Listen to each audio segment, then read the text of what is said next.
के अंतर्गत भागवत महात्म्य की कथाएं आती हैं।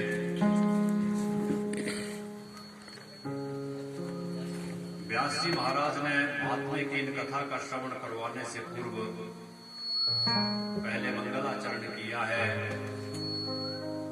और मंगलाचरण के द्वारा ही भगवान के स्वरूप को बताया है कि वो भगवान कैसे हैं जिनकी कथा का हम श्रवण करने के लिए जा रहे हैं। उनका स्वरूप कैसा है, उस स्वरूप को हमें अपने हृदय कमल पर बसाना है और हृदय कमल पर भगवान के उस स्वरूप को रखकर जब हम भगवान की कथा का श्रवण करेंगे तो श्रवण करने का अवश्य ही हमें फल प्राप्त होगा। तो कैसा मंगलाचरण किया? सच्चिदानंद रूपाय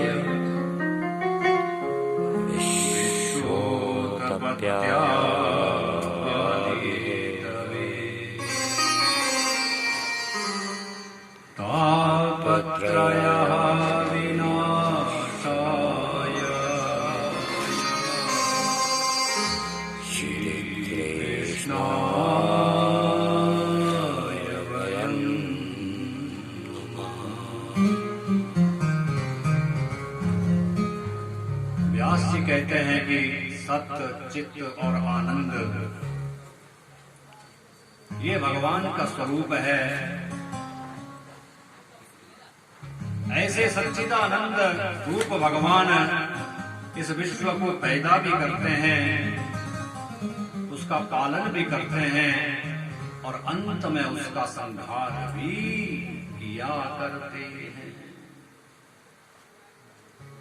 किंतु ऐसे जो सच्चिदानंद रूप भगवान है, उनके चरण कमलों का जो नित्य और निरंतर स्मरण करता है, वो भगवान उस जीव के तीनों प्रकार के जो ताप होते हैं, आदि भौतिक, आदि दैविक और आध्यात्मिक, उन तीनों प्रकारों के तापों को वो नष्ट कर दिया करते हैं। और व्यास जी महाराज कहते हैं कि ऐसे मेरे परमात्मा कौन है? भगवान श्री कृष्ण है। श्री कृष्णाय वयं नुमः, अर्थात उनकी शरण में जाकर हम उनके चरण कमलों में प्रणाम करते हैं। तो भगवान का जो स्वरूप बताया वो सत्य, चित्त और आनंद, ये तीन स्वरूप शास्त्रों में उनके बताए गए हैं। सत्य तो प्रकट रूप से सर्वत्र हैं, चित्त मौन रूप से व्याप्त हैं, किंतु आनंद सदैव अप्रकट ही रहता है। जड़ वस्तुओं में सत्य और चित्त ये दो तत्व रहते हैं, किंतु आनंद जड़ वस्तुओं में नहीं होता। जीव में सत्य और चित्त ये दो तत्व तो प्रकट रूप से विद्यमान रहते हैं, किंतु आनंद वहां भी अप्रकट ही रहता है। सत्य क्या है? तीनों कालों में और तीनों अवस्थाओं में जिसके स्वरूप में किसी प्रकार का कोई परिवर्तन न आता हो, जिसमें किसी प्रकार का विकार पैदा न होता हो, उसे ही सत्य कहते हैं। जगत की जितनी वस्तुएं हैं, जगत के जितने पदार्थ हैं और जगत में आए हुए जितने प्राणी हैं, उनके स्वरूप में नित्य और निरंतर परिवर्तन होता रहता है, उनमें सदैव विकार पैदा होता रहता है। इसलिए संसार की कोई भी वस्तु, कोई भी पदार्थ, कोई भी जीव कभी भी सत्य नहीं होता। जब जन्म लेकर शरीर इस संसार में हम आए थे तो ये शरीर अत्यंत छोटा सा था, नन्हा सा था, कोमल सा था। धीरे धीरे ये शरीर बढ़ना प्रारंभ हुआ। एक समय ऐसा भी आया कि ये परिपूर्ण यौवन अवस्था को प्राप्त हुआ और परिपूर्ण यौवन को प्राप्त करने के पश्चात फिर धीरे धीरे इस शरीर का क्षय होना प्रारंभ हुआ।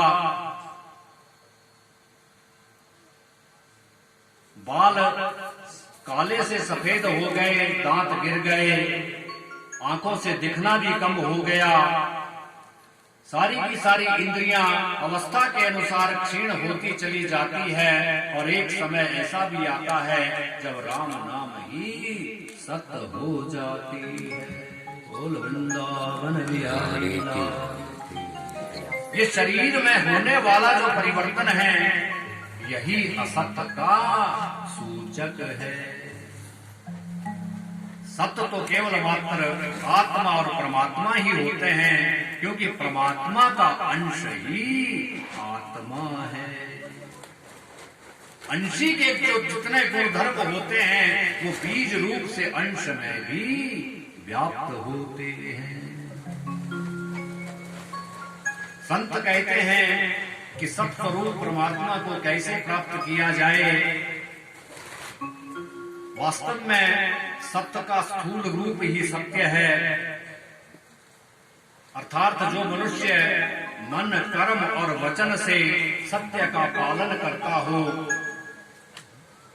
अर्थात जो सत्कर्म करता हो, मन में सभी के लिए सद्भाव रखता हो और निरंतर वाणी से भी सत्य का ही प्रतिपादन करता हो, जिसका जीवन सत्य से जुड़ जाता है, अंत में ऐसा जीवात्मा उस सत्य स्वरूप परमात्मा को ही प्राप्त होता है।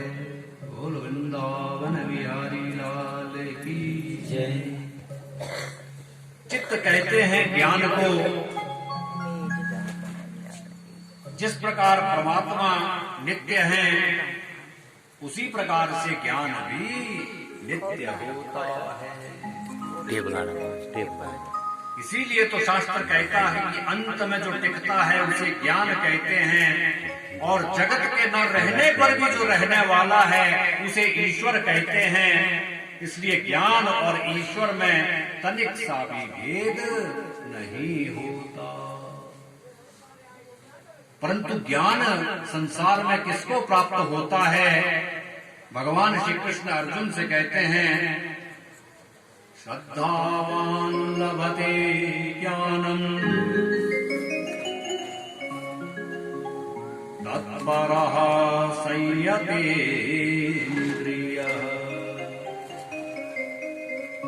ज्ञानम लब्ध्वा परां शान्ति चिरेणाधिगच्छति।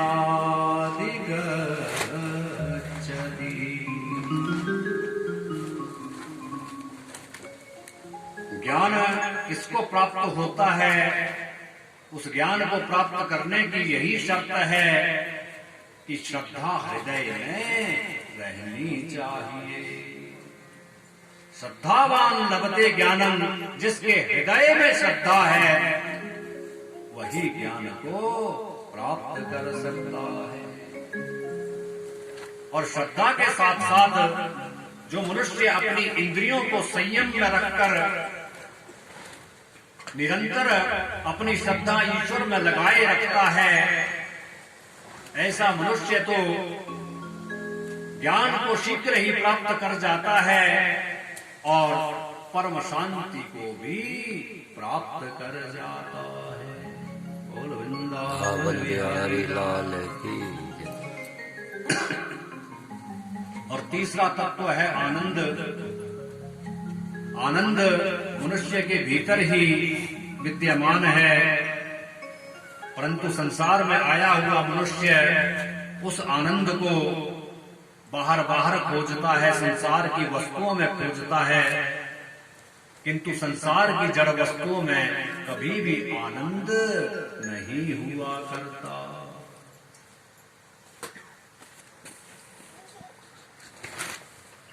भीतर में रहने वाले इस आनंद को किस प्रकार से हम अपने जीवन में प्रकट करें, ये कला हमें भागवत शास्त्र सिखाता है। दूध में मक्खन रहता है फिर भी दिखाई नहीं देता। दूध दही बन जाए, उस दही का मंथन किया जाए तो मंथन करने से मक्खन जो है वो प्रत्यक्ष रूप में दिखाई पड़ता है। ठीक उसी प्रकार से मनुष्य अपने मन का यदि मंथन करे तो मनोमंथन के द्वारा वो अपने जीवन में आनंद का भी प्राकट्य कर सकता है।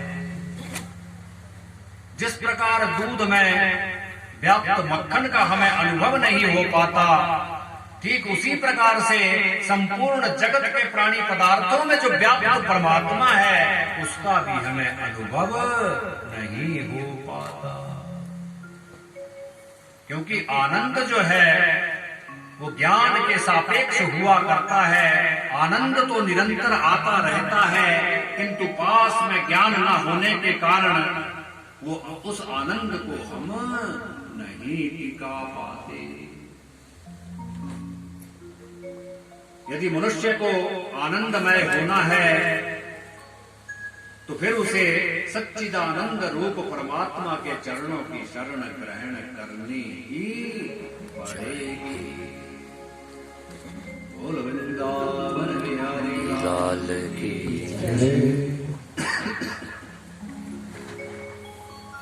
तो ऐसा बड़ा ही दिव्य मंगलाचरण यहाँ पर व्यास जी ने किया। द्वापर युग का अंत हुआ और कलयुग जब प्रारंभ होने के लिए जा रहा था